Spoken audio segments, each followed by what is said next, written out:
What's good, everybody? My name is Kavaisha and welcome back to my YouTube channel. In this presentation, we are going to go over the exact process that we use to scale another brand from 10 million per year to over 25 million per year profitably. And this document that you're looking at right now is the complete synthesis of the exact process we use. So this is really going to be a banger presentation. This is probably going to be between 60 to 90 minutes long, breaking down every single thing that we did, including a bunch of SOPs, case studies, examples, so that you can apply this yourself too. And here's the proof, 2 Shopify screenshots. I'm gonna jump into the Shopify dashboards right now because we live in an age where everybody can just Photoshop results. So I wanna show you the live dashboards. Here, this is the first one. I'm gonna also refresh it. Now it's loading. You can see that they've super consistently been doing around $1 million a month, and then going into Q4, they've had a crazy explosive growth. This is the first brand. Second brand, also over 25 million. Let's look at this too, which you can see here, around 2 million a month, Q4 going into even as high as 3.7 million. Again, you can see the net sales down here, 25.57 and $24 million. So the growth process from these brands mentioned is exactly what we use with every single brand that works with us. And we exclusively work with brands that are at 8-figure run rate and help them scale to multiple 8 figures, or we work with brands that are already at a multiple 8-figure run rate and help them maximize their performance and squeeze every single bit of profit out of the revenue that they're at. And to work consistently at such a level requires a really dynamic and changing protocol, which is constantly updated. And this document is the exact protocol, and we're putting it out there completely free for you, so you can either implement it yourself and get to a level where working with us is an option, or you can choose to directly go down the fast lane with us. And I want to give you a quick overview. Here you can see broke this down in basically 3 parts. First one is going to give an overview over the current market, the core thesis. Second one is the exact breakdown of every single step that we use in the accelerated growth model. And the third part is the growth model synthesis, breaking it down into the most important steps. So let's get into it. First of all, I want to give you the background proof, give an overview of the case studies and the client portfolio, and also my backstory, just so you can decide yourself whether you want to listen to me or not, and whether you want to take this information for full and really trust me. So I took an overview of some of the clients we're currently working with and some of the case studies that we have produced. First one being the Udi from David Fogarty. It's a 9-figure fashion brand that are doing over $100 million every single year. Everybody should be familiar with this brand. We basically redesigned their complete funnel, the product pages, landing pages, collection page, homepage, basically the whole funnel and website. I've included the testimonial here from Matt. I've also had a case study here going over how we redesigned the product page, and we are still currently working with them, consistently testing, helping them, and consulting them in order to really boost their conversions, AOV, and revenue. We are also currently working with Vessi, also a huge shoe brand. They've also been doing way over 100 million lifetime revenue. We added over multiple 7 figures to their revenue and are currently still working with them. Another one, Kino Body from Gregory Gallagher. He's one of the biggest, if not the biggest, fitness influencer worldwide. So with him, we built a completely new code-friendly offer. We built landing pages from scratch, and we are currently optimizing the complete website. I've also linked a video here where we break down what we did with the code-friendly offer that you can watch. And we're also currently still working with him. Another one, Coconut from Ignazi. It's basically the biggest direct-to-consumer skincare brand in Spain. And you can see the video testimonial here where he's saying himself, we basically added over $500,000 to the bottom line in the first 2 months of working together. Also ongoing time frame. Sassy Classy, fashion brand with 50 million yearly run rate. We basically built out their conversion optimization testing process. Oliver Cabell, luxury sneakers at a huge yearly run rate. We generated over $250,000 just during the Black Friday Cyber Monday season. I have added the testimonial founder, still working with them. Colibri Skincare, one of the biggest skincare direct-to-consumer brands in Germany. Also added a bunch of revenue during the Black Friday Cyber Monday season. Been working together with them for like 9 months total. And also here I've added the proof. We're working with Stera, which is basically the biggest air purifier brand in Singapore. We already increased their monthly revenue by over $100,000. I've also linked the testimonial here from the founder. And we're still working together with them. Drippy Amsterdam from my brother Johannes, huge influencer jewelry brand. They've done over 25 million, and we've basically worked together for over 14 months now. We took over the complete conversion and optimization efforts for all of the brands. It's basically a group of brands with jewelry, fashion, sunglasses, and everything. And now we are helping them build out the team and process in-house. I've also linked the testimonial, still ongoing. Nolan Interior helped them scale to 8 figures. They're currently up 7 figures in annual revenue. Also linked the testimonial here, still working with them. Essence Vault from Conor Martin, one of the biggest perfume brands in the UK. We're currently building out landing pages for them, the friendly offer for cold audiences, and took over their complete conversion and optimization efforts. And Connor's already really happy with the work we've done so far. Nomusk, one of the case studies that I've also linked on YouTube. Basically, he came to us when he was doing around 100K a month, and then we helped him scale up to 2.7 million a month last year in December. So he was able to generate over 10 million in the first 12 months of running the brand. Currently working with Naturtreu from Alexander. He's also a friend of mine from Hamburg. They're on the way to do 45 million this year. And we basically took over their complete A/B testing and CRO process. Global Extend, 8-figure female beauty brand, added over 7 figures in additional revenue. And Paul Nicholas is another one. He came to us beginning of last year. We helped optimize his complete funnel structure and CRO process, and then he was able to successfully exit the brand. PHC Beauty, it's an A-list celebrity skincare brand from Germany. Helped them set up a Google Ads funnel, which did high 6 figures already, close to $1 million. And we also added over 6 figures to the existing funnels. And then Waldoho, it's an 8-figure brand. And then for more references, just wanted to take some of them. You can check out the website. I've basically broken down all of the brands. You can see them here. I have the case studies here with all of the testimonials, the results from all of the brands, and you can have a look at the portfolio on the website if you want to check out more. So this should be enough references for now. Again, you can check out the website if you want to see more, or check out the YouTube, check out the Twitter.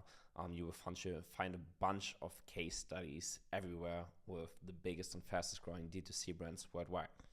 So really quick to my background. Again, my name is Karl Weische, the founder of Accelerated, which is a huge conversion optimization agency.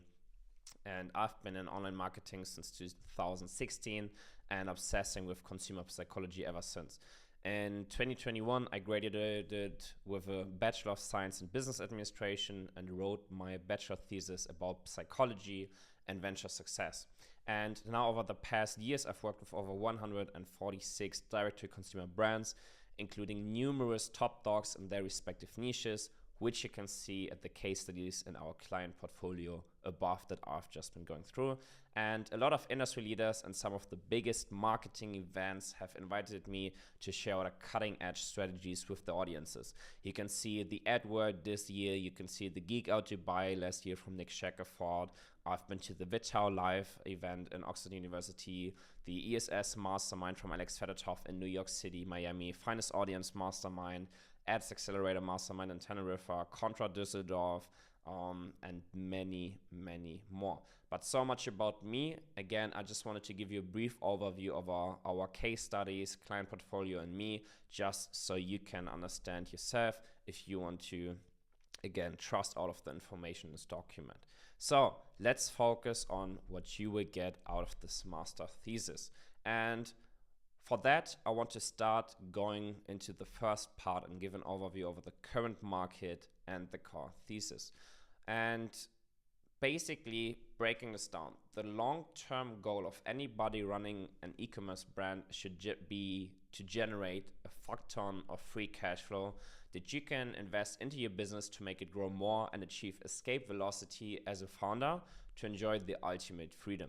And the first stepping stone for this is getting to 8 figures a year in revenue for your e-commerce company. And what you can see here is that I've been through this process multiple times, and I've also already broken down the exact process for we've recently achieved this for another brand here in this document, where we are breaking this down, or how we did it for Nomisk for this brand with all of the case study, so you can apply it too. And basically, you can do it with one product, you can do it with 2, 3 ad channels and a dozen of good performing ads. And again, if you're not at 8-figure run rate yet, check out this document. I've also linked the video here. This will help you out a lot. And here's your reality check. If your goal is achieving multiple 8 figures in revenue and adding multiple millions to your net worth, then you have to push the throttle hard. And before jumping into exactly how you can achieve that in the second part, I have to spend a minute talking about the historic evolution of the market and the current symptoms, because if you understand where you're at right now, only then you can understand what are the next steps that you need to take in order to achieve your goal. So let's break down the history of the market. In 2018, it was far too easy to make a fortune with bad dropshipping products and Facebook ads, thanks to godlike algorithms. In 2020, CPMs dropped, people stayed home and had free capital, which was literally thrown out of the window in the e-commerce boom. 2021, VCs were throwing money around and funding any idea, no matter how irrelevant, as long as you could dance your name correctly after 3 tries.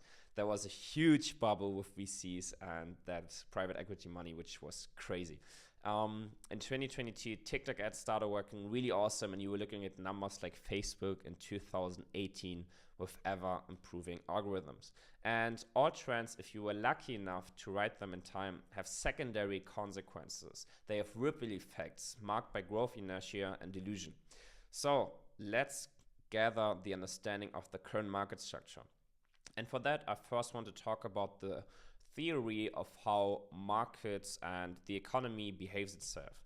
And the market cycle is commonly described in 4 stages. This is the market cycle module, just as a visualization for you. And you can see it's basically this repeating process of ups and downs.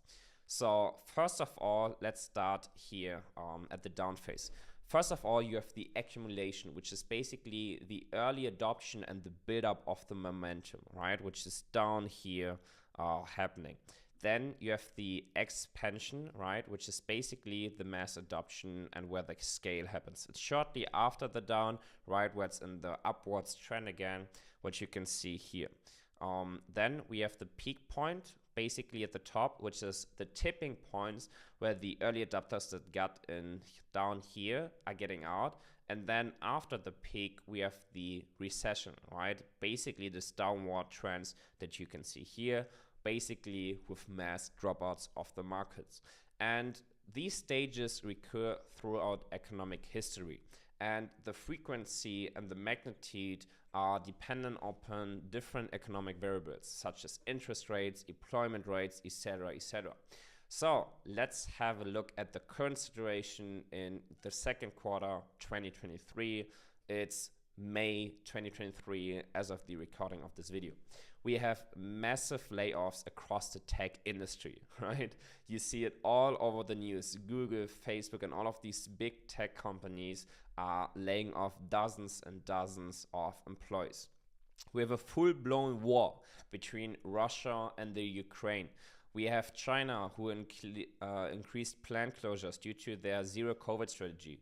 We have miscalculations and bad capital efficiency from the previous years where VCs were just throwing money around. The consumer sentiment index is reaching new all-time lows. The consumer sentiment index is basically the trust that consumers have into the market and how happy they are to spend their money. And then the e-commerce growth rate is tanking after the peak in 2020, which you can see here. And I've basically founded all of these really interesting statistics because I didn't just want to write down my feeling or my gut instinct from my perspective. I really wanted to understand what is the market right at a macro scale. And they can also see this here right now, which is super, super interesting. Basically, the whole e-commerce growth rate. As you see, it had the peak in 2020 and early 2021, and then it just crashed again, and now it's at an all-time low. So basically what's happening is recession, war, and inflation and the lower purchasing power are stressing almost everyone and force adaptation. So if you think about it, it's the survival of the fittest. And now you have two options. The first one is you can watch from the sidelines, not knowing what lever to pull and working completely capital inefficiently, or working completely capital inefficiently, leading to your business slowly declining and your competitors slowly stealing your market share, which eventually leads to your business being crushed. Or you can seize this opportunity to cut off any fat in your business. You can boost both revenue and profitability by adapting, innovating, and leveraging new technology. Or you can seize this opportunity to cut off any fat in your business, boost both revenue and profitability by adapting, innovating, and leveraging new technology. You can thrive in this difficult economic situation, all while outpacing your competition to dominate your market now and in the future, and reaching escape velocity as the founder. And in my opinion, there's only one feasible option for you. Obviously, it should be this option. We do not want to watch from the sidelines with all of this happening. Also, you should be really thankful for this situation right now because, as you know, it's the survival of the fittest. A lot of competitors and a lot of people and a lot of players in the market are just going to be crushed. So it's your chance right now to come out of this crisis stronger. So let's get to the interesting stuff. Let's look at the core thesis. Our core thesis is scaling to multiple 8 figures in yearly revenue in the current market structure means creating your own market and leveraging the blue ocean and PMF 2.0 strategy, the new model for capital efficient growth in 2023 and beyond. And the blue ocean strategy is the simultaneous pursuit of differentiation and low cost to open up a new market space and create demand. It is about creating and capturing uncontested market space, thereby making the competition irrelevant. It is based on the view that the market boundaries and industry structure are not a given and can be reconstructed by the actions and beliefs of industry players. Meaning the best companies create a market, and everybody should be familiar with the blue ocean strategy and getting out of the red ocean. But how can you create your own market? Because by definition, market research won't help. You need to solve for your value hypotheses, the product market fit, and then solve for your growth hypotheses after. If we look at the different growth stages that companies are in, first of all, they have to understand the problem solution fit, and then they have to understand the product market fit. And only after that, they can solve for scale, right? So in the beginning, the focus should be on validated learning and the experiment style should be pivoting, right? And then after you've dialed in the product market fit, then you need to solve for the growth hypotheses, meaning the whole focus is on growing the validated product market fit, and the experiments are focused on optimizing rather than completely pivoting the model. So you need to align the resonance of your channel with your communicated value proposition and USPs in a way that avoids revenue divergence or roller coasters, right? And then you need to acquire more and more customers that are less aware and interested in order to reach a high scale. So the old way of making product market fit was quite simple, meaning we just sell what people buy. People would choose products based on gut instincts and then use generic phrases for marketing. Or even worse, they would just simply steal the USPs and value hypotheses of the competition and slap their own branding on it.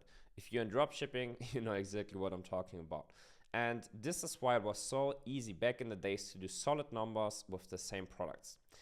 Media buying on the different channels were so cheap that you could do profits with basic product market fit. Ads and creatives were stupid simple to run. And market giants had the leading position because they were first to market, not because they had cutting edge advertising strategies. And if we look at the market today, as I've already described above, we are in unique circumstances with a fundamental shift in consumer behavior and other issues that have arisen as a result of iOS 14. Meaning, the loss of data due to tracking means that costs are rising because we now have to spend more to get reliable data.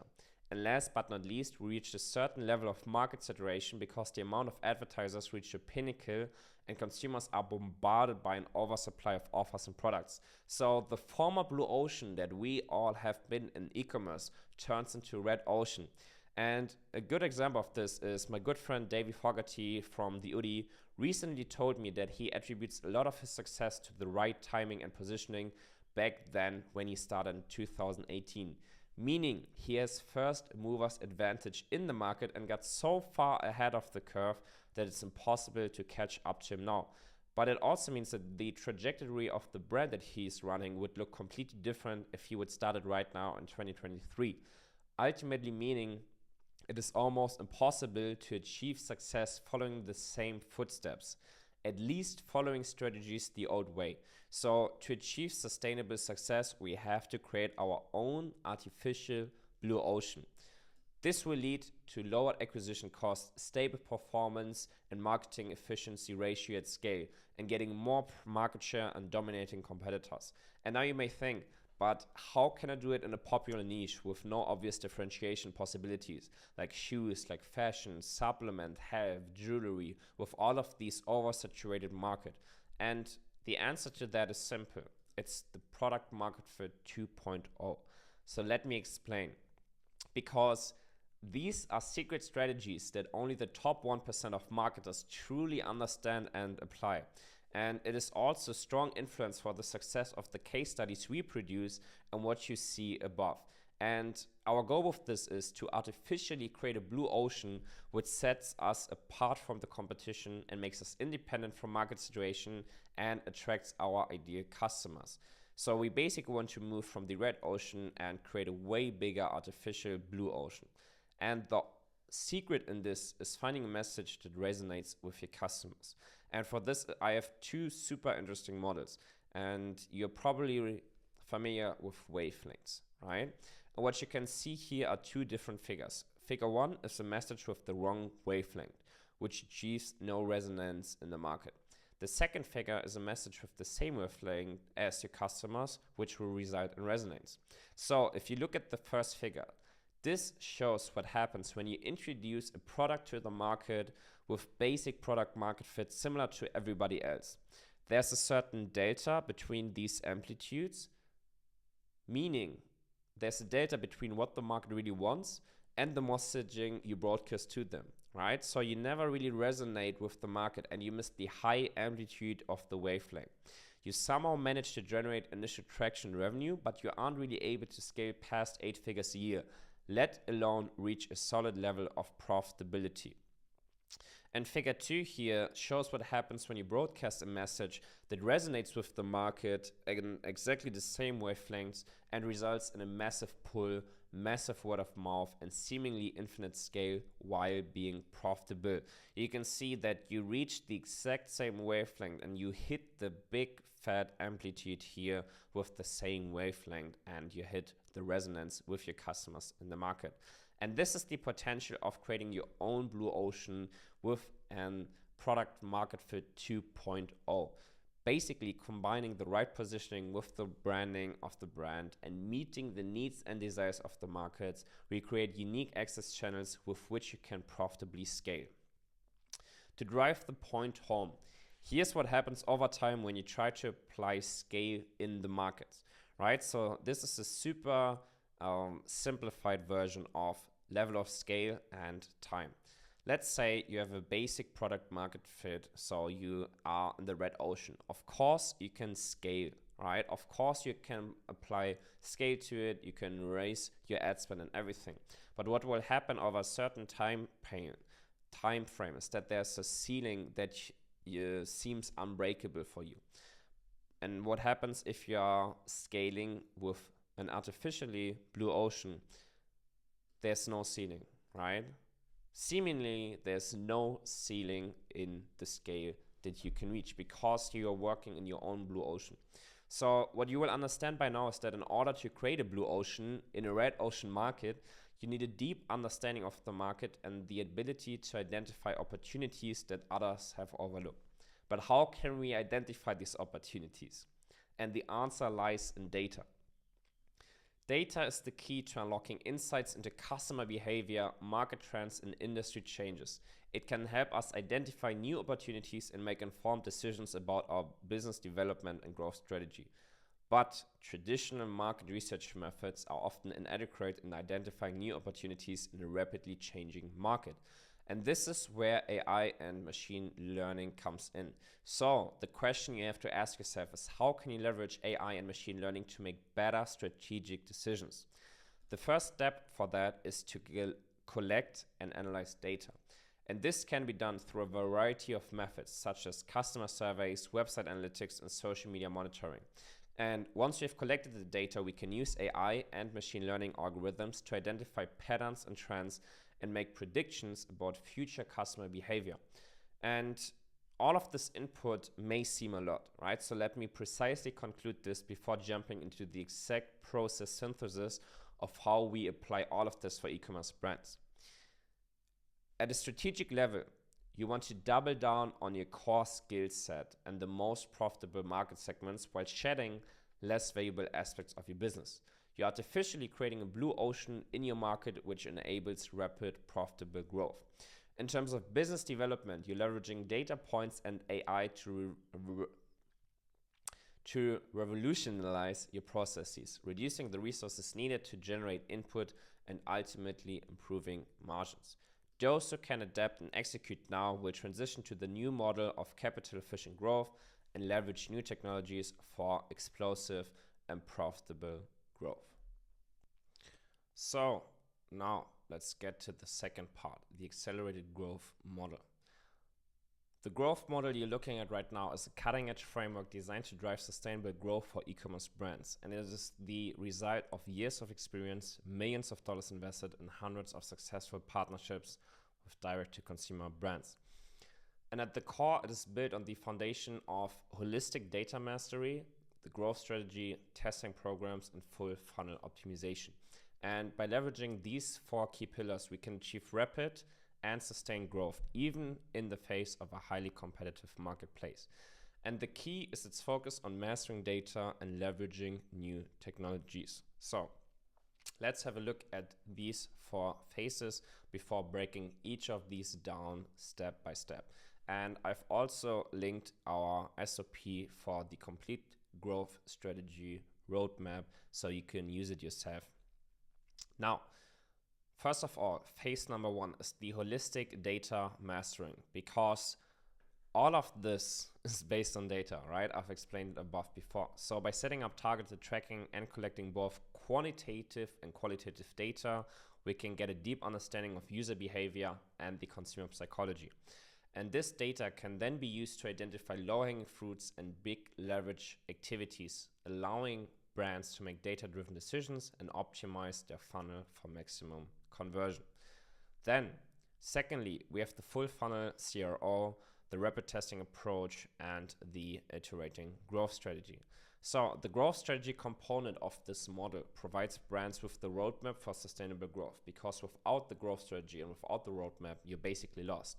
So by understanding the target audience and what motivates them to buy, we can create a compelling offer and optimize the branding, UX, UI, and copy to resonate more with customers. And again, I've already explained the importance of resonating with the customers and really hitting the product market fit. So this is what we're doing in the second phase. Third phase, we want to test and iterate based on these strategies. So the model includes the rapid testing approach with multiple database tests that we are conducting every single month. So it's basically a flywheel effect of optimized conversion rate and optimized strategy, so we can really drive sustainable growth and a higher customer lifetime value. Think of it as a compounding effect of wins, right? So phase one, we master data. Based on the data, we can optimize the complete funnel. We can set up a rapid testing program, and then with the learnings and the results from that and the data, we can then, based on that, iterate the growth strategy, optimize acquisition, optimize retention, optimize the decision-making process in the company, grow brand value, and build the exit structure.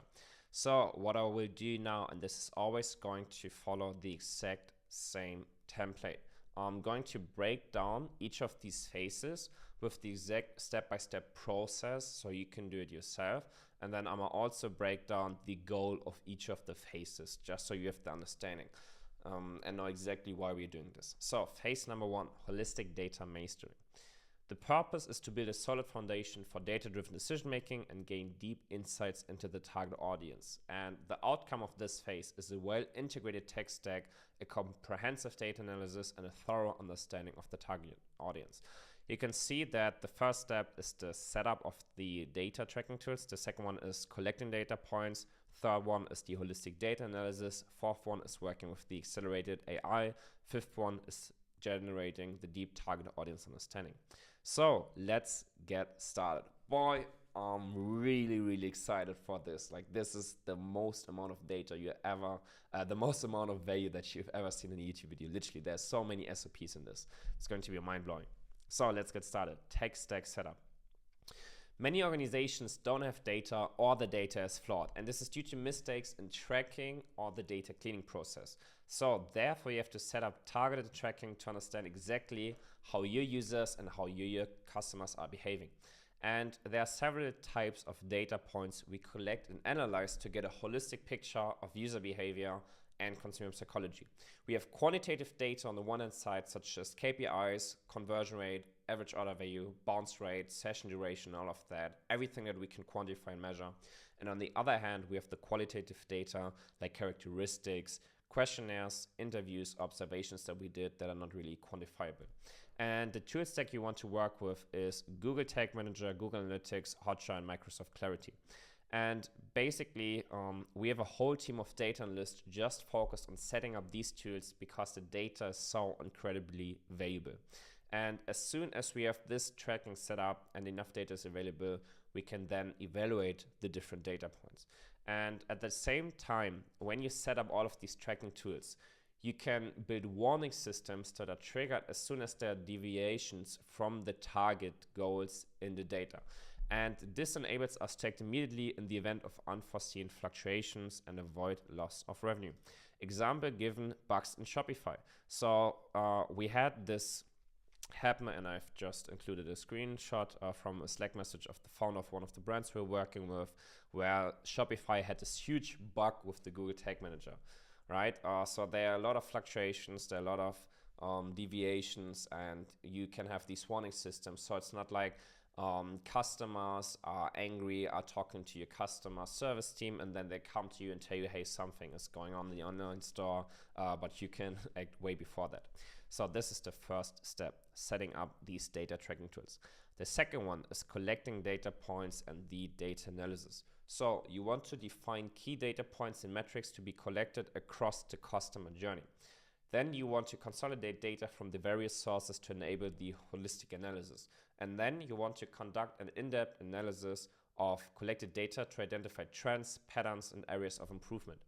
So to collect the quantitative data, GTM, we use that to track specific data points. So I've linked like a 1 hour Loom video, like 45-minute Loom video from one of my data analysts, basically breaking down the complete setup for Google Tag Manager, also YouTube video on how to do that. And then we use Google Analytics to store, clean, and analyze the data. I've linked the complete GA4 audit SOP to our Notion database here. So you can work with that. Also again with Loom videos, Google Docs, SOPs, everything attached here. So you can do an audit of your Google Analytics setup and then analyze it. Then collecting quantitative data visualized. You want to work with Hotjar and Clarity, and here I've also included a Hotjar SOP that tells you how to set up Hotjar and really track customer behavior. Now, collecting qualitative data. Qualitative data is, for example, message mining, serving customers, or customer interviews. And here I've also included a SOP on how you can gather qualitative data from your customers, basically breaking down how to do message mining and how to work with that, also with templates again included, and yeah, why you need to do it and how you need to do it. And I want to do a super quick example just so you can understand why it's so important. Let's say for this brand, for example, we put over 30,000 reviews into a huge spreadsheet. We then analyzed it for the quantity, basically trying to understand what are the messaging themes that are the most strongest or the most common. And then we've repeated the process until we found the most used benefits. And then based on that, we created a compelling value proposition. So it's almost easy then to create value proposition after analyzing the copyright and like how many of the customers are using certain words like to describe the product or the benefits of the product. Now, as soon as enough data is available, you need a data analyst to analyze the data and uncover low-hanging fruits and big leverage activities immediately. And immediately fixable is stuff like site speed or technical problems. I've also included a complete SOP for how you can improve website load speed. And now, and this is a huge one, for understanding low-hanging fruits, we pull the data into a spreadsheet, and then we analyze for pages with high bounce rate, products with low add to cart to product page view rate, or abandonments in checkout, right? So you can use these templates to pull in all of the data from Google Analytics and then analyze where you have the drop-offs, who is your audience, who is buying from you, right? All of this stuff. And here, for example, we look at the drop-offs in the payment process and all of that, right? So feel free to use this with your data to get an understanding of where are your low-hanging fruits. Basically, the combination of different data sources that we combine gives a holistic picture of the user behavior on site. So let's say, for example, in Google Analytics, you see a high bounce rate on the product detail page, and then you watch a Hotjar session recording to understand what is going on. I've also gone through this in the Giga presentation that I did last year, where I've broken down how to use it. So let's say, for example, you see on the home page, you see that all of the users are clicking on the menu and then they click on certain collections in the user recordings, right? Then what you can do is you can go into the Google Analytics reports and see how many people are clicking on these different collections just to support the data, right? And then you additionally want to combine this with data from marketings to get even deeper insights into the user motivation and understanding what motivates them to buy.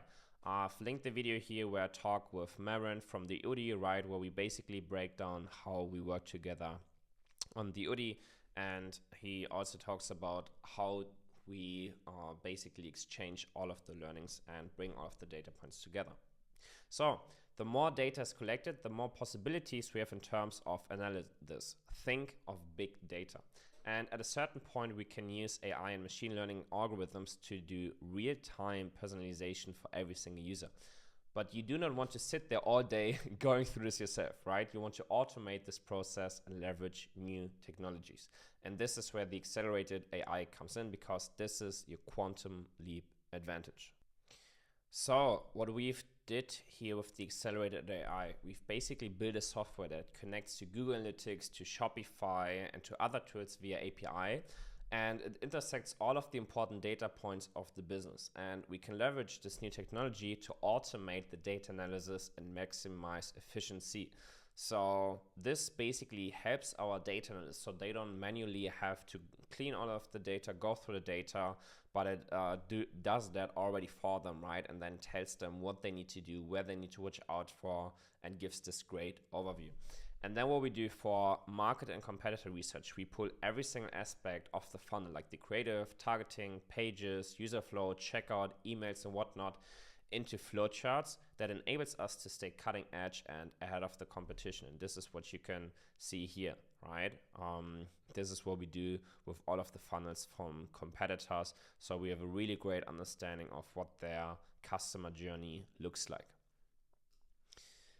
Now, leveraging AI is crucial to efficiently manage customer data and getting a deep understanding of the target audience and market. So using this, we can quickly process large volumes of data and segment customers based on their behavior and preferences and uncover hidden patterns and trends.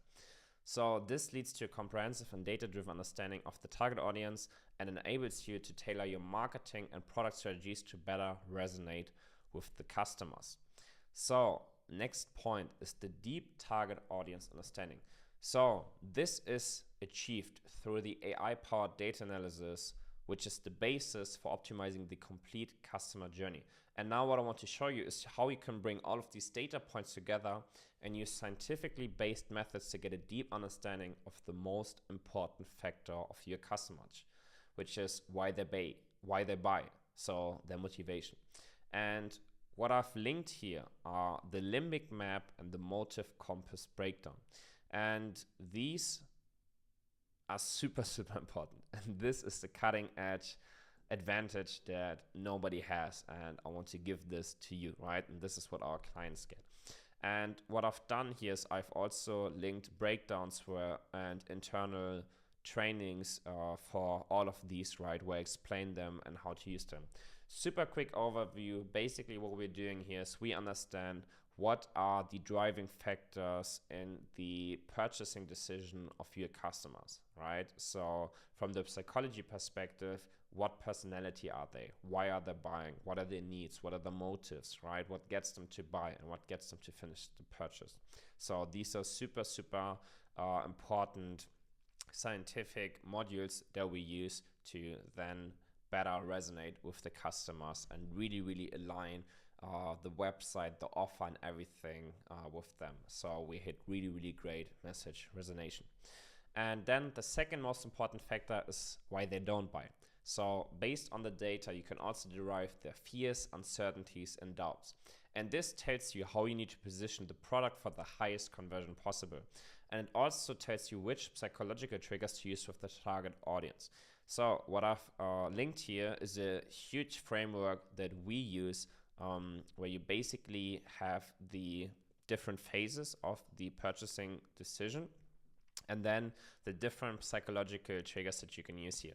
A lot of people watching will be familiar with triggers like social proof, urgency, scarcity, and there are a bunch of them that you can use, right? I've linked over 100 here, and this is basically the correlation between these triggers and then how they apply in the customer journey, right? And then also how these psychological triggers apply to the different personality types.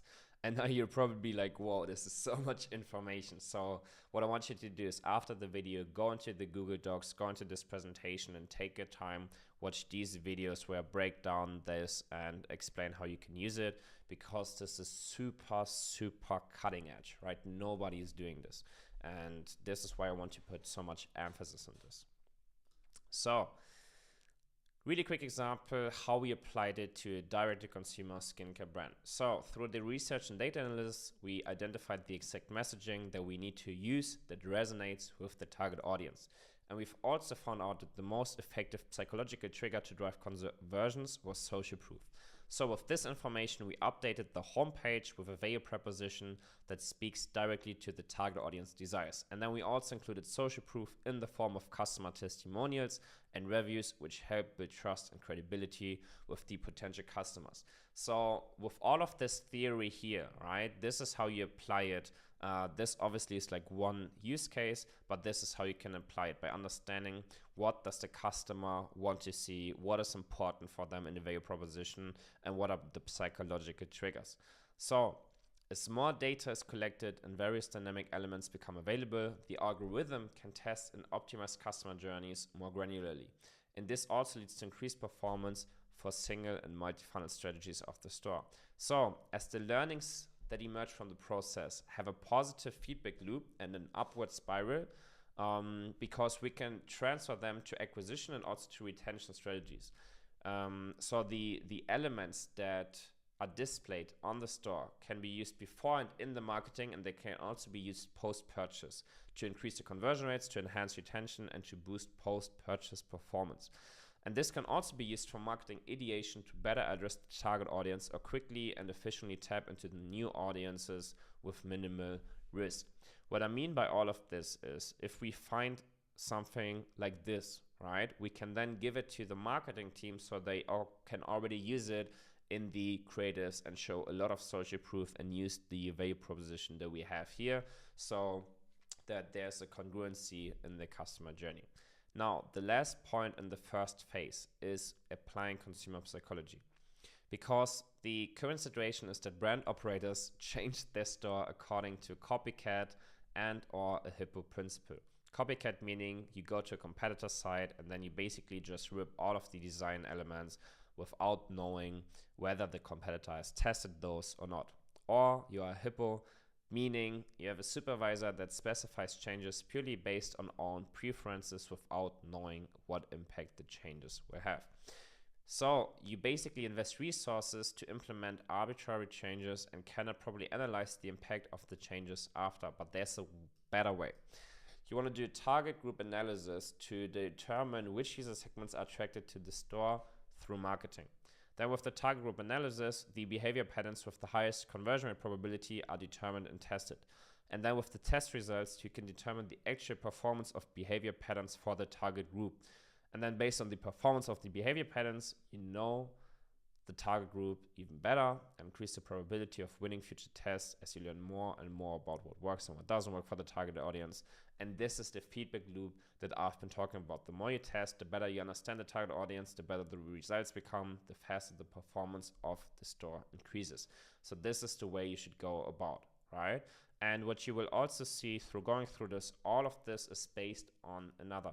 So you cannot just start with the, if we look at this model, you cannot just start with the audience understanding or the analysis, right? All of these are following each other in the process. So this is super, super important. Now, let's have a look at the second phase. So the second phase is the full funnel conversion optimization. The purpose is to maximize conversions at every stage of the funnel and create a seamless customer journey. The outcome is increased conversion rates, improved customer experience, and stronger brand positioning. It all starts with the low-hanging fruits, then the product market fit 2.0, plus the code-friendly offer, pre-sale pages and landing pages, the full funnel CRO, and then optimizing branding, UX, UI, and copy. So low-hanging fruits. I've also talked about the low-hanging fruits in the first phase to identify them. So basically what you want to do is identify quick wins and easy to implement improvements with immediately impact on conversions. And then you want to prioritize low-hanging fruits based on the potential ROI and ease of implementation. And now, this is a super, super, super valuable SOP. A lot of other people will charge you hundreds of dollars for checklists like this, and I'm just giving it out for free. So this is basically a checklist, what you can use for your landing page, home page, category page, product page, cart page, checkout page, thank you page, general stuff, everything you can think about. Take this checklist, print it out, whatever, and go through your store. And then you can basically go through this and then see what you already have on the page and what is missing, right? So this is a great way to identify all of the low-hanging fruits across your store. And then basically the next steps is, let's say, for example, let's keep this open for a second. You identify certain stuff, right? So you know that you already have these three, and then you see that you are missing this one. Then what you want to do is you simply want to copy and paste this and then put it in here, right? Because what we have here is we have the grading system for low-hanging fruits, right? Because you will probably have a bunch of stuff, right? Like let's say 20, 30 things that you need to, low-hanging fruits that you need to work with, right? So what you want to do is you want to put all of them in a table like this and then see, you basically want to prioritize them, right? So is the change noticeable within 5 seconds? Is there a huge level of effort for your development team? Is it adding or removing something? What is the team thinking? And is it designed to increase user motivation? And then you basically give KPIs to each of these low-hanging fruits that you have to do. And then you get a prioritization. And then you basically just go from top to bottom to fix all of the low-hanging fruits. And again, These two are probably just by themselves worth hundreds of dollars, so feel free to use them for your store. And I've also linked a couple of audits that I did, basically going through low-hanging fruits for stores. For example, men's fashion brand where I designed all of these before and afters, or women's jewelry brand, right? Going through the store with what they should apply to all of the pages, just so you can see kind of some audits that I did. And these are basically, yeah, the low-hanging fruits and what you need to do. Then the next one, product market fit 2.0 and code-friendly offer. Basically, you want to refine the product market fit based on the deep target audience understanding that we have developed in the first phase. And then what you want to do is you want to develop compelling code-friendly offers that resonate with new customers and drive conversions. Because if you think about how scale works, scale basically means that you need to be getting more and more customers that are less and less interested. So that's why we call it cold-friendly offer. You want to make an offer that's really sexy for cold audiences that are not familiar with the problem or the product or the brand. So let's go through how we apply this. Let's go through the enormous case study together where we followed this concept, which shows the magnitude of scale possible. Once you crack the product market fit 2.0, we basically scale together with them from 0 to 10 million in less than 12 months. So here's the execution plan we always like to follow and which you can also use. The first phase is always market identification validation. So basically determine the niche, transformation, and price. Then mechanism validation, so basically identifying the mechanism that you use to deliver the transformation that you are promised to the customer. And then the last step is access channel validation. You basically want to find the traffic and conversion mechanism combination that results in a profitable use case. And this execution plan is based on what I've shown here, right? This is just the execution plan that we derive from this. First of all, problem solution fit, product market fit, and then we solve for scale with the access channels. So the niche for this is female awareness with two buyer personas. Boyfriends buying it for their girlfriend or females buying it for themselves. The transformation is instant relief of period pain and soothing period cramps, relaxing muscles and reducing bloating. The price of the transformation is set at $99 for this product. The mechanism is the product called Maya with dynamic heat and massage therapy. The access channels are Meta as a main push channel and Google as a main pull channel. And the traffic and conversion mechanism that led to this highly profitable growth case were the unique angles used in the marketing of this product and having a highly optimized store front end. So basically, if you break this down, we had a product with over 80% gross margin. We had a super solid earnings per click to cost per click ratio. We had front end profitability and capital efficient growth and reached escape velocity for the founder.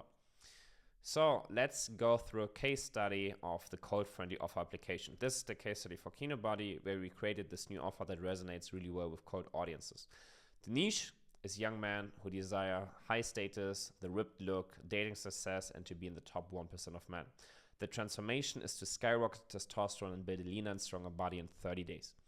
The price for the transformation is set at $99, and the mechanism is the bundle that you can see here, which is basically the Kino Mojo, which is the testosterone supplement, the Kino Nitro, which is the enhanced circulation supplement, and then the Mojo Mastery Program, which is a nutrition, training, and masculinity guide. Now, the traffic and conversion mechanism that we have is using VSLs in the front end as a creative that's based on the current social media narrative, and then we push the traffic to the unique landing page. And if you want to, you can dive deeper into that case study in this YouTube video. Now, what you want to do is you want to test pricing and you want to test different bundles when you have your product market fit or the cold-friendly offer. Because you want to make sure you have the right price point, and this is also why I brought this case study of TurboTube, where we, for example, bumped the price up by $10 and didn't see a change in conversions, meaning you can also sometimes charge more money and still have the same conversion rate and make more money. Another case study, testing different bundles. Here's a test that we ran after integrating the different bundles, where we basically just pre-selected the highest average order value bundle, and the results is that the conversion rate almost stayed the same, but we had a huge increase in AOV and revenue per user. So similar to TurboTube example with the pricing, conversion rate stayed approximately the same, but AOV and revenue per user had a significant improvement.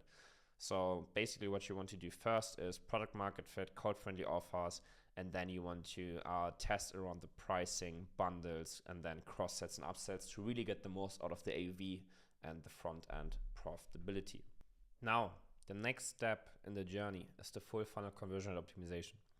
So what you want to do is you want to analyze the entire customer journey to identify conversion bottlenecks and opportunities for optimization. And then you want to implement data-driven strategies to optimize each stage of the funnel from awareness to purchase and retention.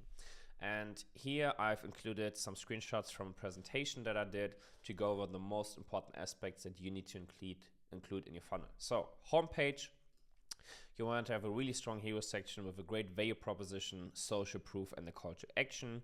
And then you want to have really compelling storytelling. So you want to have persuasive copy that's really directly targeted to hitting the pain points and showing the desired outcome.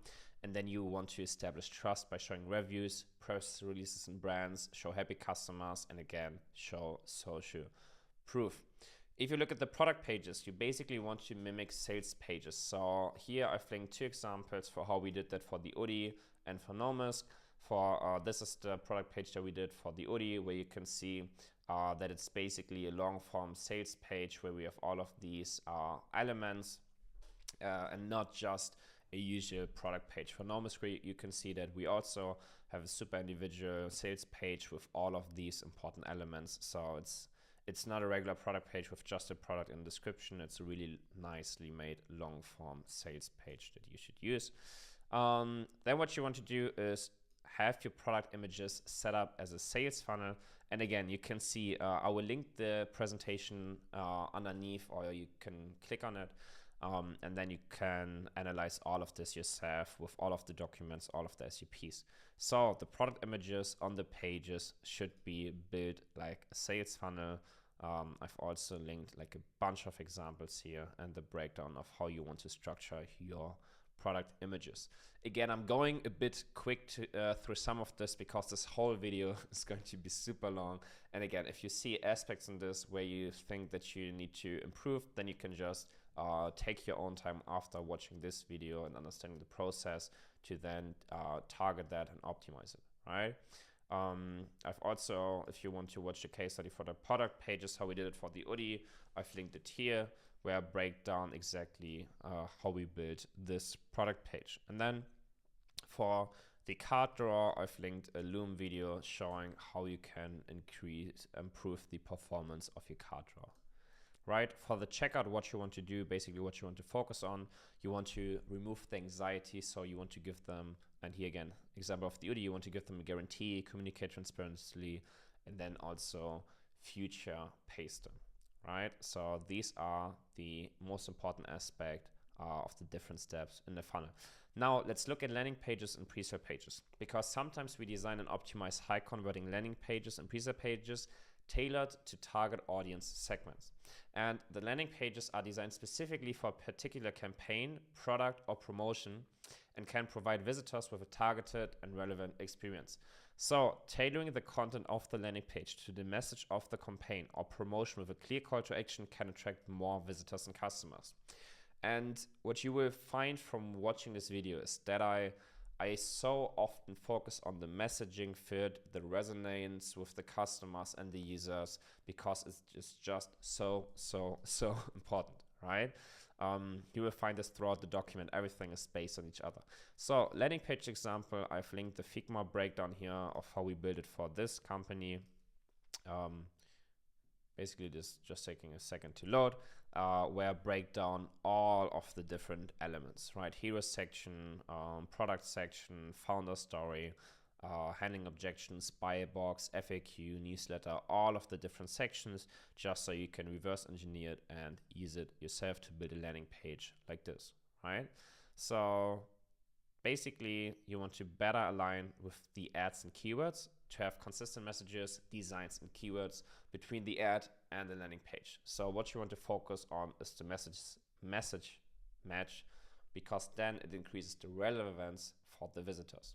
You've probably had this numerous times. You clicked on an ad and then you're being pushed to a page and then you realize that it's not exactly what you looked for. So here, for example, this is a great example of how we did this for Normus. The ad you can see is saying the perfect gift for your girl, and then the landing page is saying love your girlfriend, why this gift is the ultimate gesture of affection. We use the same imagery. So here's a girl in the position on the bed, and here you can see it in the first picture again. The color scheme is the same, and then the messaging and the copy is also the same. And the great thing about this is landing pages can be quickly created and quickly adapted to changing requirements, meaning you can easily adapt to market trends, promotions, or other business needs without affecting the main website of your online store. So here I've linked the pre-sale page example that you can check out that we run right now, which is working super well. And I've also linked a sales page example, right? That's also working super well that you can use. Now, the last step of the second phase is branding. You want to focus on optimizing your UX and UI and the copy. So we want to enhance the website to create a seamless and enjoyable browsing and shopping experience, because we align the branding elements, the messaging, visuals, tone, and everything with the target audience preferences and the expectations. So what usually happens is many online stores have great products and most visitors are also interested in the products and would benefit from the products, but unfortunately the site does not manage to convince the visitors of the added value of the product, because the copy does not address the visitors, the site does not match the product in terms of design, or the site makes it difficult for the visitor to buy. So sometimes what happens is competitors with inferior products convince potential customers with appealing design, and at the same time can retrieve higher prices. So what happens when you optimize your copy and your XUI to attract customers cheaper and making profit with them, because you have the message match. You have a consistent and appealing design which strengthens the brand image. You have potential for brand ambassadors to appear who in turn represent the brand and convince other potential customers to buy it, so word of mouth. And you have a higher market capitalization, a possibility to address all customer segments or to earn money with all customer segments and not leave it to the competition. And here I have the side example from the UDI where you can see the difference it makes, right? One sec, this is just loading in Figma. So this is the before and after of the product page. I'm gonna zoom into this, so as soon as it's loading, I can break it down for you. So just from the first impression, you can see this is the before version that they had, and this is basically the product page that we built for them. And you can see that this is way more aligned with the brand, with the branding, with the color scheme, with the design, with the copywriting, and has a bunch of super well-made sections that really align with the customers, right? So you can see the difference it makes in the impression. And I always like to say too, for you as a customer, when you buy something from a store, afterwards you will only remember whether it was coherent or whether it wasn't, right? So you either have a good feeling or you were like, oh no, something was off, something didn't feel right. And you cannot pinpoint what that was. But what it is basically having a really aligned branding, copy, and the message match with you, so that we create this feeling in you as the customer. Next phase is the rapid testing approach. The purpose is to quickly identify and implement conversion rate optimization improvements that have the most significant impact on revenue growth. The outcome is a streamlined and data-driven testing process that leads to increased conversion rates and revenue. First step is to set up the testing program. Then we have a holistic conversion rate optimization approach with rapid testing, and then afterwards we iterate the testing strategy and basically go through this flywheel effect of rapid testing. So, testing program. We want to establish a testing framework and methodology to prioritize and implement CRO tests. We want to define the KPIs for each test and set clear goals and success criteria. Then based on that, we want to develop a testing calendar to ensure a continuous flow of tests and a systematic approach to CRO. The success of the testing program depends on two factors: the testing velocity, meaning how many tests are performed in a given time, and the testing success, so what uplift is achieved when tests are successful. And the current symptoms are that most store owners and even CRO agencies are whacked with both of these because they don't know the right testing process to get reliable results. They're using the wrong methodologies to evaluate the results and types of tests to fit the requirement. Example given, multi-arm banded tests during Black Friday, Cyber Monday to make testing velocity and testing success work best for the use case. Ultimately, their results aren't reliable because they do not follow statistical SOPs to validate results. This leads to you as a founder waste valuable resources to produce unreliable results with wrong A/B testing process, which they implement on their store believing to increase their sales, while actually decreasing them with false positives. Meaning you think you have good results, you don't have good results, you implement them into the store, and everything tanks. Most testing programs do not generate reliable data and tie up unnecessary resources and are thus for the garbage can. So, in order to save you from this, I will link 2 1-hour internal masterclasses that my CEO recorded that you can find here, where he basically goes through this complete process, breaking down how to work with the data and how to set up a successful testing program. So we always want to focus on setting up a proper testing program with a maximum number of possible tests, so a high testing velocity, and then we want to have a high testing success. So with using insights from the other points mentioned above, we run tests with high win profitability and uplift probability. So through our approach, we get the maximum out of test and uplift and generate reliable results that the customer can rely on and make more informed decisions for the business.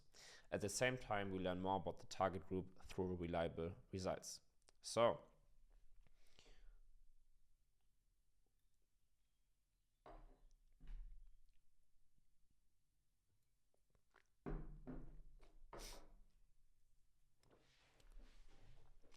for the holistic conversion optimization approach, what you want to do is you want to consider the entire customer journey from awareness to conversion to identify areas of friction and potential improvements. You want to evaluate each touch point in channels such as websites, social media, email marketing, paid advertising, etc., to ensure a cohesive customer experience. And then you want to collaborate with cross-functional teams to align the conversion rate optimization efforts with overall business goals and objective. So you don't only want to focus on the offer page, for example. You want to really understand what is the ad that you run, what is the first page that the customer clicks on, what are the retargeting ads, and then which traffic is being pushed to which page to really optimize the message match, right? So this is the CRO program template that we always use and that you can also work with. Again, at this point, I'm basically just giving out so many freaking SOPs. So really make sure to use them properly. This is the CRO program template where here we basically write down the hypotheses that we have, meaning the testing idea with the goal of the test and the psychological effect, and then where we tested, and then what happens here, pretty similar to the low-hanging fruits grading system. We have all of these hypotheses and then we grade them, meaning we analyze what is the priority of the test, and then based on that we push it into a roadmap where we can track the status each month with the test that we run, and then also the test results and the learnings, right? And then based on this, you have the overview of ideas, you grade them, you have the prioritization, and then based on that, you build the roadmap out for the testing program. And I also have a video here which basically breaks down how to leverage data points to increase conversion rate, right? Quick example of how you can use data points to come up with a test and optimize conversion rate. But this is super important. Then next step, you want to execute high impact tests quickly using agile testing methodologies and tools. So then what you want to do is analyze test results in real time to draw insights and make data-driven decisions, iterate and optimize tests based on insights, ensuring continuous improvement and maximum impact.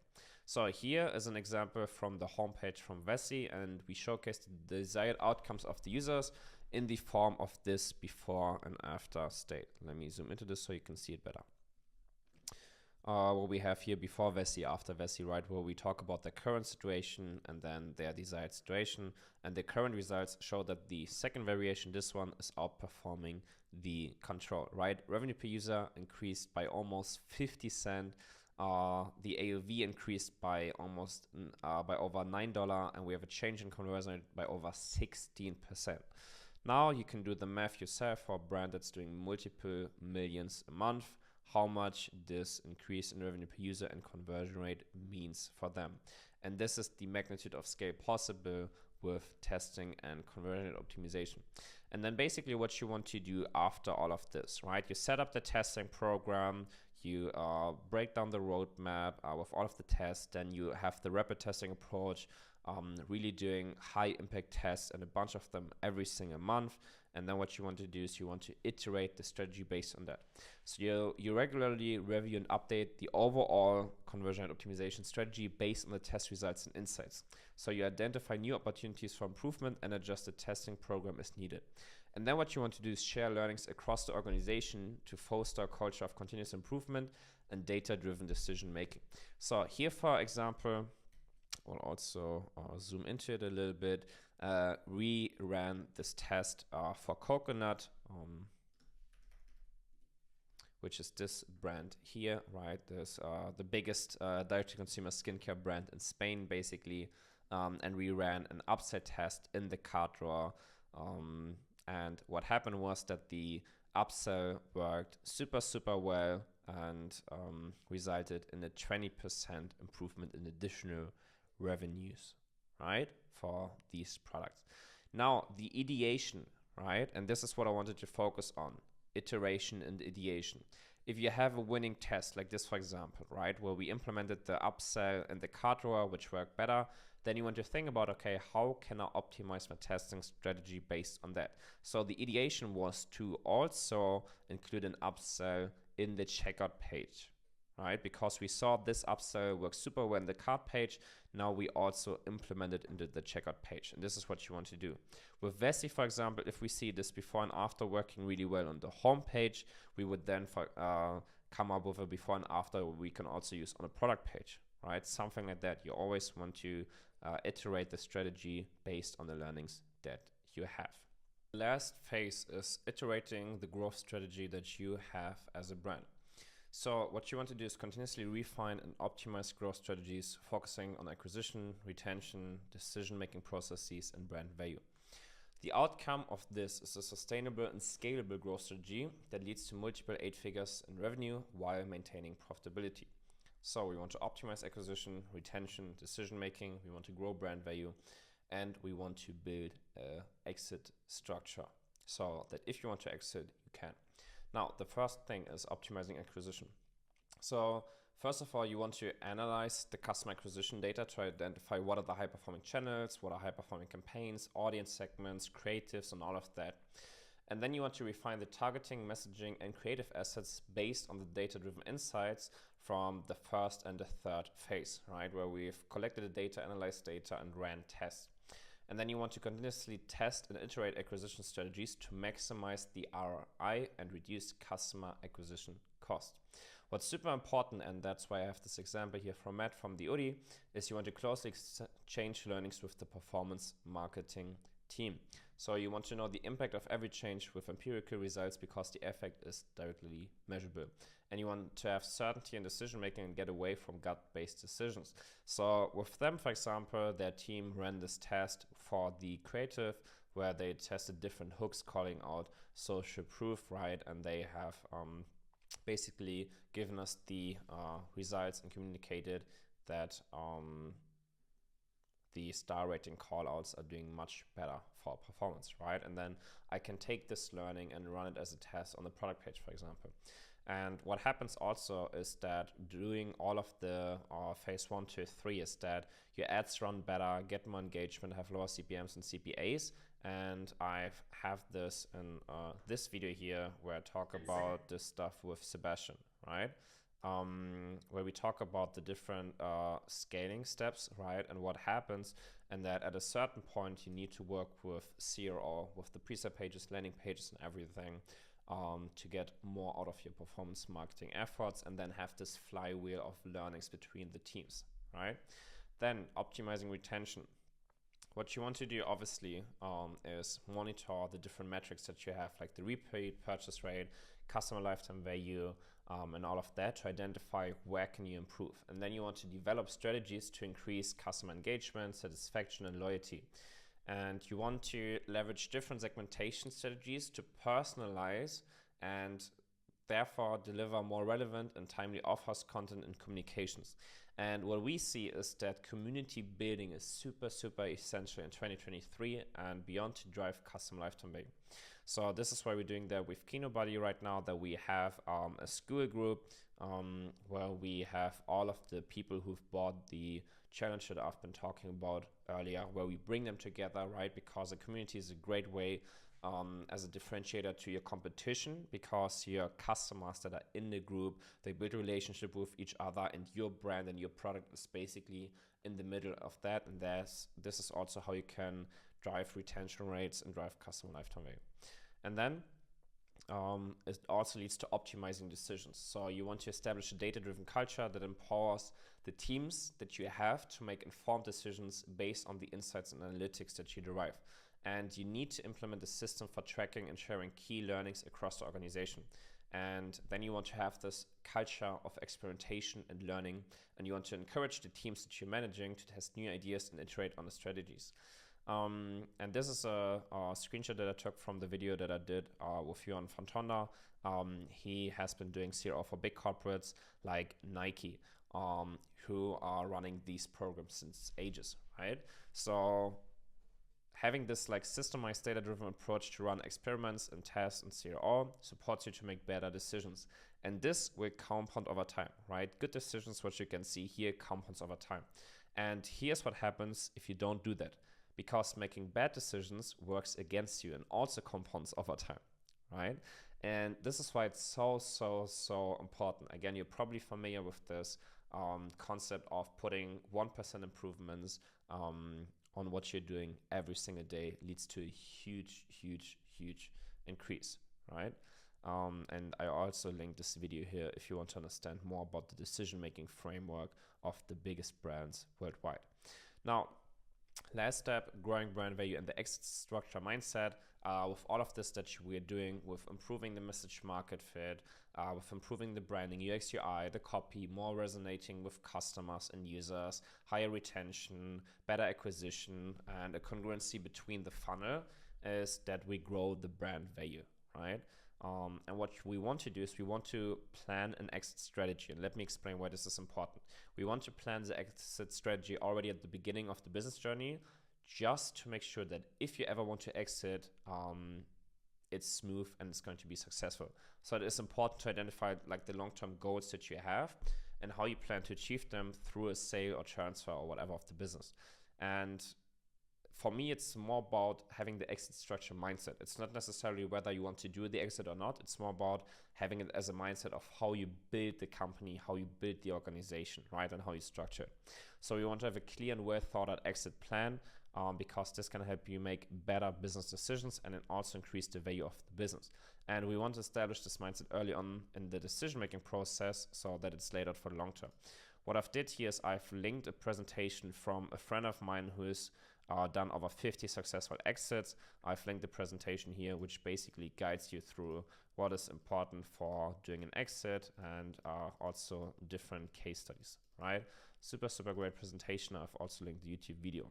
So what I wanted to do here, just also to get the importance of running a growth program like this, is what you can do is you can work here with the RI template and just do a copy of this. I'm gonna make this available.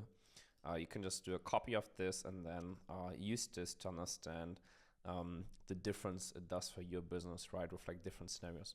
So what I did here is here you can input like the data you have right now in terms of conversion rate, in terms of the monthly traffic, and in terms of your current average order value. And I've just put in some data for, let's say you're doing around $1 million a month right now, right? And here with the CRO program, let's say, for example, we only improve the conversions by 10%, right? Over the course of a year, this would already lead to 1.5 million. You can see the difference here in additional revenue, right? I'm also add this here. Right. So you can see the difference down here that it makes with a 10% improvement. Let's say, for example, we have a 20% improvement. You can see how much that grows, right? And the difference it makes really. And this is under the assumption that you do not change anything else in the business, right? Traffic stays the same, everything stays the same, and you just focus on like running a program like this. And then also, let's say you manage to bump up AOV by 20% too, right? So you improve conversion rate by 20%, improve AOV by 20%. This already means an improvement of 6 million over the course of the next year, for example, right? So the difference this makes is super, super huge. And that's why it's so important to run a program like I've been explaining here. And a 20% improvement in like conversion rate or AOV isn't that huge, just to kind of set the realistic expectations here.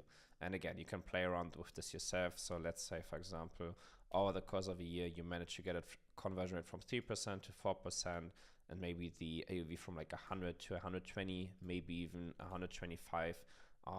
This quickly, at this magnitude of scale, goes into direction and difference of 9, 10, maybe even 15 million, right, in terms of the additional revenue that you can generate, with the traffic being exactly the same. So I know this was a lot of content, so let's summarize what it takes to get from 8 figures to multiple 8 figures. First of all, super important business development strategy. Then you need to get a deep understanding of data and the market situation to know where you're at and where you need to go and how you can get there. Then you want to get the competitive advantage with applying consumer psychology, fix all of the low-hanging fruits, fine-tune your product market fit, and create a blue ocean with your unique traffic and conversion mechanism. Optimize your complete funnel, run the CRO program and test aggressively and really quickly. Rapidly experiment and iterate the strategy that you have. Leverage AI and machine learning to make your organization structure lean and more efficient. Enable the cross-organizational learning and data-driven culture. Optimize acquisition and retention. Dominate the market and competition. Grow your brand value, prepare for exit. Reach escape velocity as founder. Establish a trust to secure future family for life. And then come back and thank Accelerator. It is actually simple to get a working 8-figure brand to multiple 8 figures. We've proven it several times now. Again, I've broken down the complete process in this presentation. All you need to do is complete the right steps in the correct order and ensure customization. And you may ask yourself, can smart founders like me do it on their own? Sure, with enough time and focus for sure. The question is not if, but how fast you can achieve this, right? So the reality check is, the question you have to ask yourself is, do you want to make the right steps with luck for the next 12 to 24 months, or do you want to get the exact roadmap from us? So what I want to explain is, going from 8 figures to multiple 8 figures a year means moving from a centralized system to a decentralized system, which is going to be the new model for 2023. And this is characterized by distributing responsibility and power across the organization. So it's not like you as the founder, as a single founder with a bunch of like service providers or team are the single source, but it's more about building valuable systems and processes that work towards the organizational success. So if we break this model of e-commerce down to the first principles, the number one most important aspect is the business development strategy. So understanding your unique growth model should always be the responsibility of the executive floor, meaning you as the founder have the responsibility to make the foundational decisions. And with the overarching business strategy, each department has clear responsibilities and deliverables, which will look approximately like this. Let's think of this as a house, right? You as a founder are in the position at the top, basically the roof, with business development. So the growth trajectory, the commercial strategy, HR, and all of that stuff, you need to do that. Then you have the acquisition, retention, product research and development, and the operations. basically working towards that, and operations being the foundation of everything. So the success of the organization is dependent on the contribution of each of these building blocks. You can have amazing acquisition in the front end, but then maybe you lack retention, so you are not able to make a profit long term over high customer value. Or you have amazing acquisition and retention, but then you have really bad operations, meaning no cash flow, no liquidity, bad unit economics or controlling, which can fuck up the whole organization. So you as a founder have the responsibility to create a unique growth model for your organization and make sure that all of the blocks are contributing to the achievement of the business development roadmap. And you cannot outsource this responsibility. Super, super, super important. You can only find support in your network of other successful founders who have already done it, or you can work with an external growth partner who can build the strategy together with you, like us at Accelerated. So with every building block, the question make or buy prevails. Do you create the playbook yourself, or do you outsource it and buy the activity externally, right? And you can totally do this along these ways. So let's talk about the accelerated way. Let's say, point of view, you as a founder are at 8-figure run right now, and you make the smart decision to work with us. What happens, right? What do we do for you? First of all, we start with an extreme deep dive into your data. And I've gone through this at great lengths. This is the building block, this is the foundation, this is the cornerstone of everything that we do. So the due diligence includes hard facts, but also soft sensations from the brand side to understand your history, way of the business model, products, and constellations with all of the players involved with all of the different building blocks. Again, I hate thinking in like teams that are working apart from each other. It's more about everybody contributing to the organization.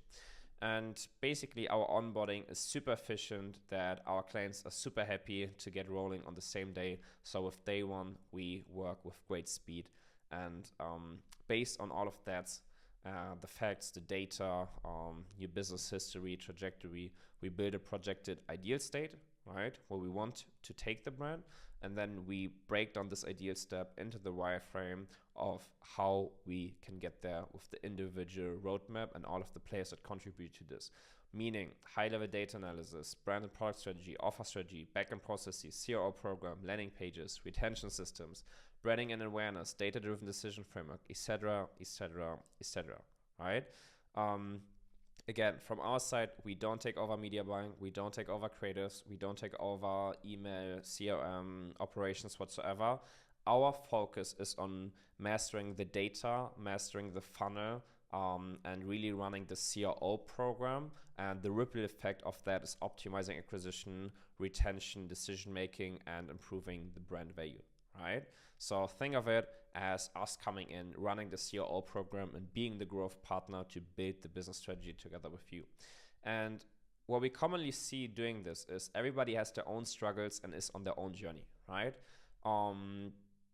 But if there's a solution you're facing, there's a solution for everything in our network.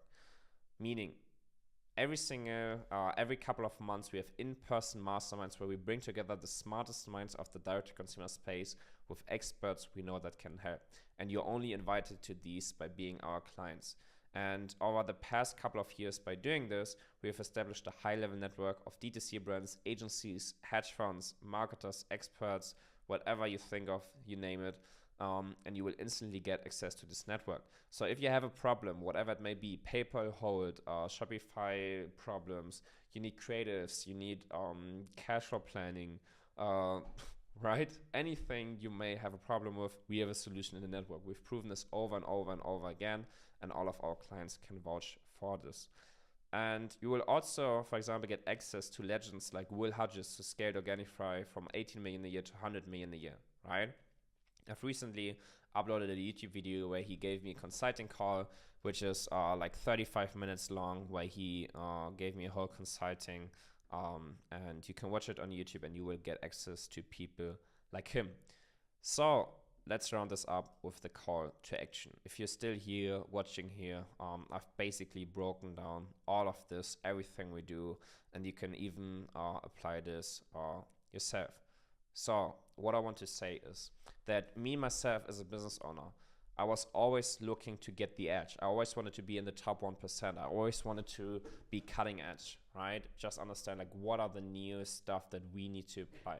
And we ourselves had experiences with agencies, freelancers, consultants, whatever it may be. And what I can say is that the vast majority of agencies, consultants, coaching services, gurus, whatever, are terrible. And if you think about it, at the end of the day, it all comes down to two things. It's making profit and fulfilling the vision that you have as a founder. And the agency that you work with is there to serve you and helping you reach both and reach them quicker. And to achieve this, we've invested over $350,000 into educating ourselves on the art of direct response, consumer psychology, with masterminds, consultations, seminars, whatever you name it, we've done it. And we keep pushing to be great as we are students of the game of business. So every single year we invest an average of $250,000 into our earn learning and education. And this is outside of the yearly spend we have for the brands that we are working with. So the ultimate goal that we have in mind is to have our agency and culture standard from the West. We wanted to become the #1 strategic partner for direct-to-consumer brands and be the absolute best at the service we provide. And there's a definite fast track to success. And if you want to work it with us, you can book a demo here with us, right? I've linked the call here. I've linked the website here. And you can implement this process yourself alone, right? I've broken down all of this. I've given you a bunch of SOPs. You can literally do this by your own. But you will make a bunch of mistakes. Mostly not even because of your fault, but simply because you lack the insights, you lack the experience, or you try to do stuff in the wrong order, right? And then a couple of years you will look back with regret and you will talk to yourself and you will think, I maybe should have just hired them.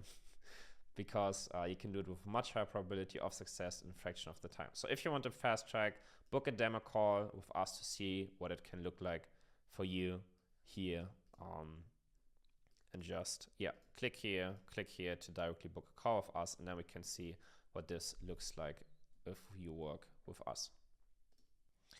And now you may ask yourself, where's the catch? The catch is that for every success, every case study that you see in the client portfolio, we had to say no to a couple of brands, right? For each of these successful clients, there are 4, 5, 6 brands that we had to say no to, simply because we want to make sure that every single brand we work for is the perfect, ideal customer profile for our process, for the stuff that we do. And if you're not the right profile, we will tell you in the demo call, and then we will give you what you need to do it yourself, or refer you to somebody else. So if you're in the demo call and if you're the ideal customer, then we will work together with you, guaranteeing the results. Otherwise, that's not going to happen.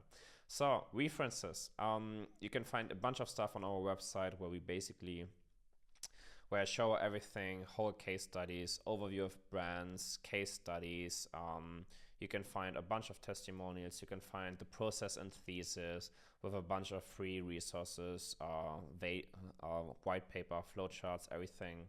I've also linked resources here, right? You can find everything on the website. I've also linked a bunch of interviews, interviews with me, podcasts, whatever it may be, and also my socials that you can check out here. And now, just to round this video up, frequently asked questions that I get from people. I just want to answer them here, so you already have the answer if you have these questions in your mind right now. So, what differentiates you from competitor X, Y, Z? Most agencies, consultants, coaching companies out there offer isolated solutions for specific use cases. So you will go to a landing page agency or an agency that does A/B testing or audits or whatever it may be.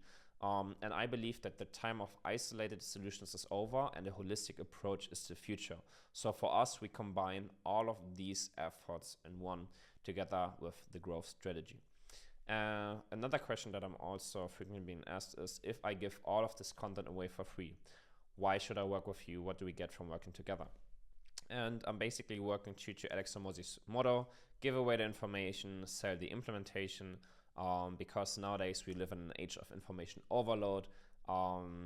So this is why I so openly reveal the stuff that we do, because the knowledge documents, SOPs can be shared. The direct application and competence is only available from us. And this is our competitive advantage, being in the industry for so long, working with over 150 direct consumer brands, numerous 8 and 9 figure brands, and then being able to individually adapt it to the concrete use case. So the fast line in the application of all of this is working with us. Can I talk to some of your customers? Yes, you can, but out of respect for our clients' time and privacy, we only give the contact information to prospects who meet our requirements in demo call. So if you've booked a demo, spoken to us, everything fits, and then you want to speak with references, I'm happy to make the contact for the maximum transparency, but only if you've already given the clear commitment to do so, because I don't want to have time wasters, and I don't want to have people who say, oh, I want to talk to Davey, I want to talk to this person. That's not going to happen. So what does it cost it to implement this with you? It's a premium price for premium service. I want to communicate this really transparently. It's a 5-figure monthly retainer for a minimum length of 6 months. We only work with brands that are serious in growing and maximizing their growth performance. There's nothing like you can come into the demo and it's a quick fix. It's a 1 month, 2 months, 3 months. It's a long-term solution where we work hand in hand together with you. Are my competitors also working with you? I do not want to disclose insights or you to share anything. For our clients, it's that they enjoy exclusivity, so your competitors cannot work with us during the time, and we agree on extreme levels of NDAs, meaning we don't share anything. And another question is, do you have a guarantee?